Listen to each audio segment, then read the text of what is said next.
Hello, good morning or good afternoon if you're on the East Coast. It's time for Bible, and I actually still am having my coffee. Bible and coffee. This is going to be the last day that I have to do two back to back. Sorry, I missed yesterday. It was a very long and busy day. So we're going to do yesterday's reading first, and then we'll do back to back. I will end the stream and start a new one for today's reading. So we're covering day 219, August 7th. And we're going to go through Daniel chapters 2 and 3 and back to Jeremiah, chapter 7 through chapter 8, verse 3. So let's go ahead and get started. Nebuchadnezzar's dream. In the second let me I do have the little segments up. This is 603 BC. In the second year of his reign, Nebuchadnezzar had dreams. His mind was troubled, and he could not sleep. So the king summoned the magicians, enchanters, sorcerers, and astrologers to tell him what he had dreamed. When they came in and stood before the king, he said to them, I have had a dream that troubles me, and I want to know what it means. The astrologers answered the king, May the king live forever. Tell your servants the dream, and we will interpret it. The king replied to the astrologers, This is what I have firmly decided. If you do not tell me what my dream was and interpret it, I will have you cut into pieces and your houses turned into piles of rubble. But if you tell me the dream and explain it, you will receive from me gifts and rewards and great honor. So tell me the dream and interpret it for me. Once more they replied, Let the king tell his servants the dream, and we will interpret it. Then the king answered, I am certain that you are trying to gain time because you realize that this is what I have firmly decided. If you do not tell me the dream, there is only one penalty for you. You have conspired to tell me misleading and wicked things, hoping the situation will change. So then, tell me the dream, and I will know that you can interpret it for me. The astrologers answered the king, There is no one on earth who can do what the king asks. No king, however great and mighty, has ever asked such a thing of any magician or enchanter or astrologer. What the king asks is too difficult. No one can reveal it to the king except the gods, and they do not live among humans. This made the king so angry and furious that he ordered the execution of all the wise men of Babylon. So the decree was issued to put the wise men to death, and the men were sent to look for Daniel and his friends to put them to death. When Arioch, the commander of the king's guard, had gone out to put to death the wise men of Babylon, Daniel spoke to him with wisdom and tact. He asked the king's officer, Why did the king issue such a harsh decree? Arioch then explained the matter to Daniel. At this, Daniel went in to the king and asked for time so that he might interpret the dream for him. Then Daniel returned to his house and explained the matter to his friends Hananiah, Mishael, and Azariah. He urged them to plead for mercy from the God of heaven concerning this mystery, so that he and his friends might not be executed with the rest of the wise men of Babylon. During the night, the mystery was revealed to Daniel in a vision. Then Daniel praised the God of heaven and said, Praise be to the name of God forever and ever. Wisdom and power are his. He changes times and seasons. He deposes kings and raises up others. He gives wisdom to the wise and knowledge to the discerning. He reveals deep and hidden things. He knows what lies in darkness, and light dwells with him. I thank and praise you, God of my ancestors. You have given me wisdom and power. You have made known to me what we asked for. what we asked of you. You have made known to us the dream of the king." So then Daniel is going to interpret the dream. Daniel interprets the dream. Then Daniel went to Arioch, whom the king had appointed to execute the wise men of Babylon, and said to him, "Do not execute the wise men of Babylon. Take me to the king, and I will interpret his dream for him." Arioch took Daniel to the king at once and said, "I have found a man among the exiles from Judah who can tell the king what his dream means." The king asked Daniel, also called Belteshazzar, "Are you able to tell me what I saw in my dream and interpret it?" Daniel replied, "No wise man, enchanter, magician, or diviner can explain to the king the mystery he has asked about. But there is a God in heaven who reveals mysteries. He has shown King Nebuchadnezzar what will happen in days to come. Your dream and the visions that passed through your mind as you were lying in bed are these.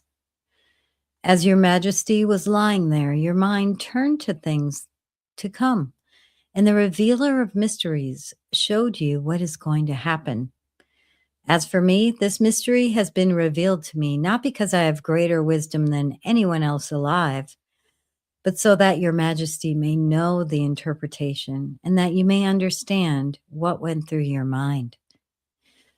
Your majesty looked, and there before you stood a large statue, an enormous, dazzling statue, awesome in appearance. The head of the statue was made of pure gold, its chest and arms of silver, its belly and thighs of bronze, its legs of iron, its feet partly of iron and partly of baked clay. While you were watching, a rock was cut out, but not by human hands. It struck the statue on its feet of iron and clay and smashed them. Then the iron, the clay, the bronze, the silver, and the gold were all broken to pieces and became like chaff on a threshing floor in the summer. The wind swept them away without leaving a trace. But the rock that struck the statue became a huge mountain and filled the whole earth. This was the dream, and now we will interpret it to the king. Your Majesty, you are the King of Kings. The God of heaven has given you dominion and power and might and glory. In your hands he has placed all mankind and the beasts of the field and the birds in the sky. Wherever they live, he has made you ruler over them. You are that head of gold. After you, another kingdom will arise, inferior to yours. Next, a third kingdom, one of bronze, will rule over the whole earth. Finally, there will be a fourth kingdom, strong as iron, for iron breaks and smashes everything. And as iron breaks things to pieces, so it will crush and break all the others. Just as you saw the feet and toes were partly baked of clay and partly of iron, so this will be a divided kingdom, yet it will have some of the strength of iron in it, even as you saw iron mixed with clay. As the toes were partly iron and partly clay, so this kingdom will be partly strong and partly brittle. And just as you saw the iron mixed with the baked clay, so the people will be a mixture and will not remain united any more than iron mixes with clay. In the time of those kings, the God of heaven will set up a kingdom that will never be destroyed, nor will it be left to another people. It will crush all those kingdoms and bring them to an end, but it will itself endure forever. This is the meaning of the vision of the rock cut out of the mountain, but not by human hands. A rock that broke the iron, the bronze, the clay, the silver, and the gold to pieces. The great God has shown the king what will take place in the future. The dream is true, and its interpretation is trustworthy. Next up, Nebuchadnezzar rewards Daniel.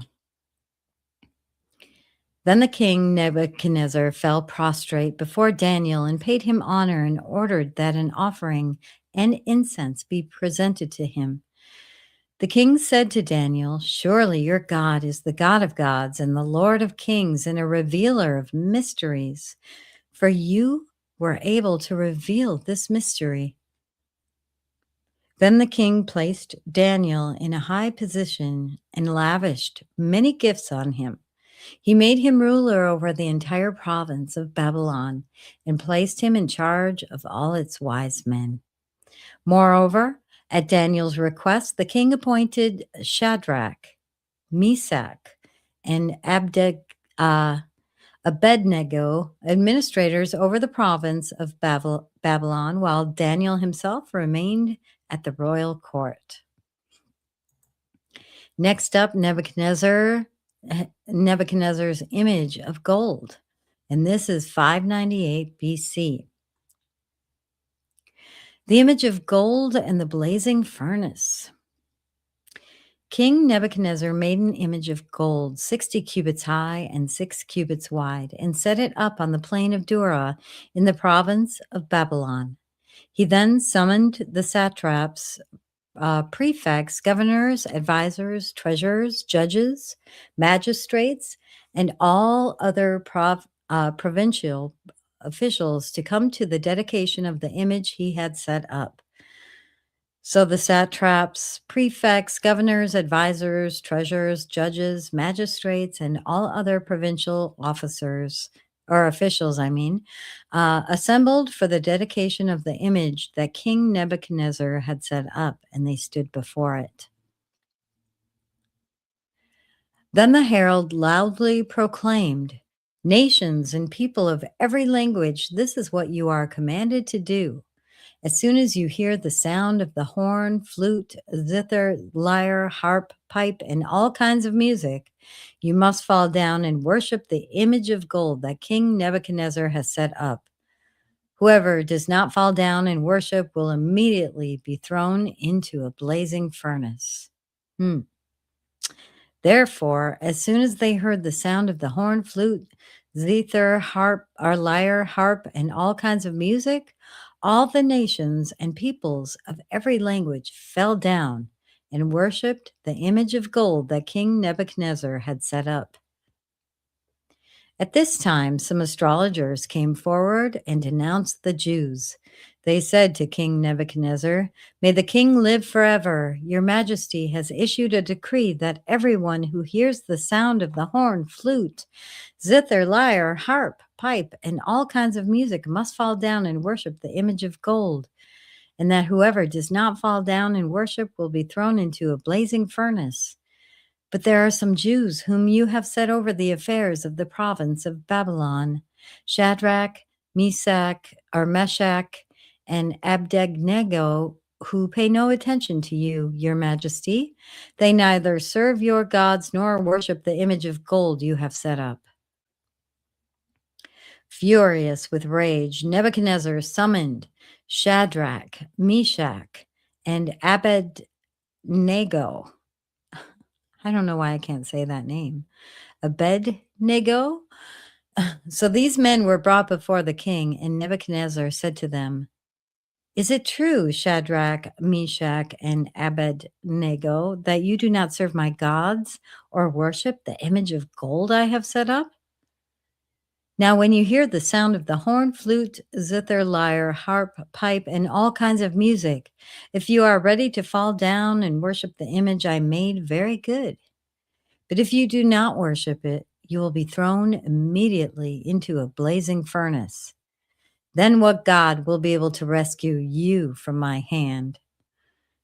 Shadrach, Meshach, and Abednego replied to him, "King Nebuchadnezzar, we do not need to defend ourselves before you in this matter. If we are thrown into the blazing furnace, the God we serve is able to deliver us from it, and he will deliver us from your Majesty's hands. But even if he does not, we want you to know, your Majesty, that we will not serve your gods or worship the image of gold you have set up." Then Nebuchadnezzar was furious with Shadrach, Meshach, and Abednego, and his attitude toward them changed.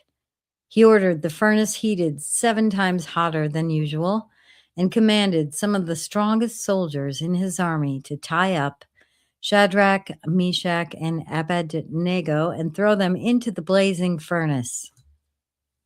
So these men, wearing their robes, trousers, turbans, and other clothes, were bound and thrown into the blazing furnace. The king's command was so urgent and the furnace so hot that the flames of the fire killed the soldiers who took up Shadrach, Meshach, and Abednego, and these 3 men, firmly tied, fell into the blazing furnace. Then King Nebuchadnezzar leaped to his feet in amazement and asked his advisors, "Weren't there 3 men that were tied up and threw into the fire?" They replied, "Certainly, Your Majesty." He said, "Look, I see 4 men walking around in the fire, unbound and unharmed, and the 4th looks like a son of the gods." Oh, so cool. Oh, I went to the next, the blazing furnace. I went to the next segment. I'm just so into this. I love this story. Nebuchadnezzar then approached the opening of the blazing furnace and shouted, "Shadrach, Meshach, and Abednego, servants of the Most High God, come out, come here." So Shadrach, Meshach, and Abednego came out of the fire, and the satraps, prefects, governors, and royal advisors crowded around them.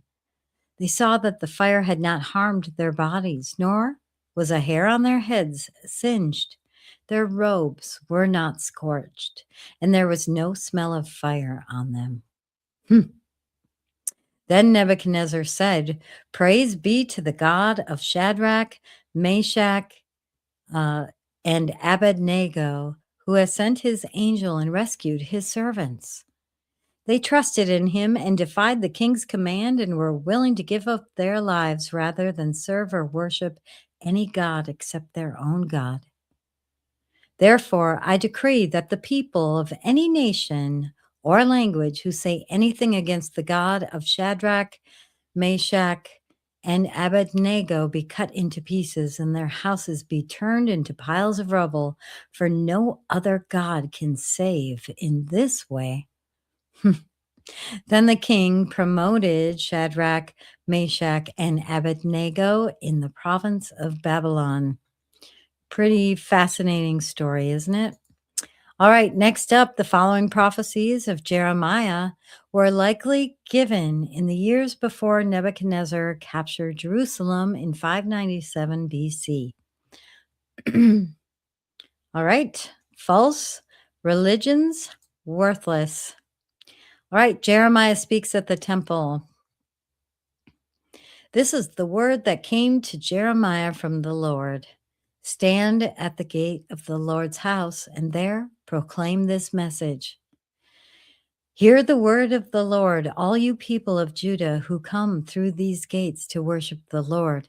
This is what the Lord Almighty, the God of Israel, says. Reform your ways and your actions, and I will let you live in this place. Do not trust deceptive words and say, "This is the temple of the Lord, the temple of the Lord, the temple of the Lord." If you really change your ways and your actions and deal with each other justly, if you do not oppress the foreigner, the fatherless, or the widow, and do not shed innocent blood in this place, and if you do not follow other gods to your own harm, then I will let you live in this place, in the land that I gave your ancestors forever and ever. But look, you are trusting in deceptive words that are worthless. Will you steal and murder, commit adultery and perjury, burn incense to Baal, and follow other gods you have not known, and then come and stand before me in this house which bears my name and say, "We are safe"? Safe to do all these detestable things? Has this house, which bears my name, become a den of robbers for you, to you? But I have been watching, declares the Lord. Go now to the place in Shiloh where I first made a dwelling for my name, and see what I did to it because of the wickedness of my people Israel. While you were doing all these things, declares the Lord, I spoke to you again and again, but you did not listen. I called you, but you did not answer. Therefore, what I did to Shiloh, I will now do to the house that bears my name, the temple you trust in, the place I gave to you and your ancestors. I will thrust you from my presence, just as I did all your fellow Israelites, the people of Ephraim. Next up, Judah's persistent idolatry. You have to ask why? Why? This is the biggest theme in the Old Testament. Not listening, not learning from the past. All right, Judah's persistent idolatry. So do not pray for this people, nor offer any plea or petition for them.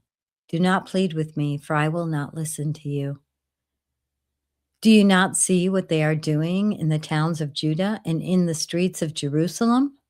The children gather wood, the fathers light the fire, and the women knead the dough and make cakes to offer to the Queen of Heaven.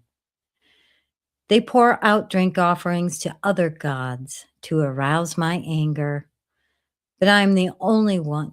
But am I the only one they are provoking? Declares the Lord. Are they not rather harming themselves to their own shame? Therefore, this is what the sovereign Lord says. My anger and my wrath will be poured out on this place, on man and beast, on the trees of the field and on the crops of your land, and it will burn and not be quenched. This is what the Lord Almighty, the God of Israel, says. Go ahead, add your burnt offerings to your other sacrifices, and eat the meat yourselves. For when I brought your ancestors out of Egypt and spoke to them, I did not just give them commands about burnt offerings and sacrifices, but I gave them this command: obey me, and I will be your God, and you will be my people. Walk in obedience to all I command you, that it may go well for you. But they did not listen or pay attention. Instead, they followed the stubborn inclinations of their evil hearts. They went backward and not forward. From the time your ancestors left Egypt until now, day after day, again and again, I sent you my servants, the prophets. But they did not listen to me or pay attention. They were stiff-necked and did more evil than their ancestors. When you tell them all this, they will not listen to you. When you call to them, they will not answer. Therefore, say to them, this is the nation that has not obeyed the Lord its God or responded to correction. Truth has perished, it has vanished from their lips. Cut off your hair and throw it away. Take up a lament on the barren heights, for the Lord has rejected and abandoned this generation that is under his wrath. All right, next up, our last segment is the Valley of Slaughter. And this is what Jeremiah had predicted a couple days ago, the Valley of Slaughter. The people of Judah have done evil in my eyes, declares the Lord. They have set up their detestable idols in the house that bears my name and have defiled it. They have built the high places of Topheth in the valley of Ben Hinnom to burn their sons and daughters in the fire, something I did not command, nor did it enter my mind. So beware, these days are coming, declares the Lord, when people will no longer call it Topheth or the valley of Ben Hinnom, but the valley of slaughter, for they will bury the dead in Topheth until there is no more room. Then the carcasses of this people will become food for the birds and the wild animals, and there will be no one to frighten them away. I will bring an end to the sounds of joy and gladness, and to the voices of bride and bridegroom in the towns of Judah and the streets of Jerusalem, for the land will become desolate. At that time, declares the Lord, the bones of the kings and officials in Judah, the bones of the priests and prophets, and the bones of the people of Jerusalem will be removed from their graves. They will be exposed to the sun and the moon and all the stars of the heavens, which they have loved and served, and which they have followed and consulted and worshipped. They will not be gathered up or buried, but will be like dung lying on the ground. Wherever I banish them, all the survivors of this evil nation will prefer death to life, declares the Lord Almighty. Jeremiah's powerful prophecies. Okay, I'll be back in 5 minutes. We're going to end this stream and then start the stream for today's reading, day 220. All right, I'll be back in 5. Have a blessed day. We'll see you soon. Bye-bye.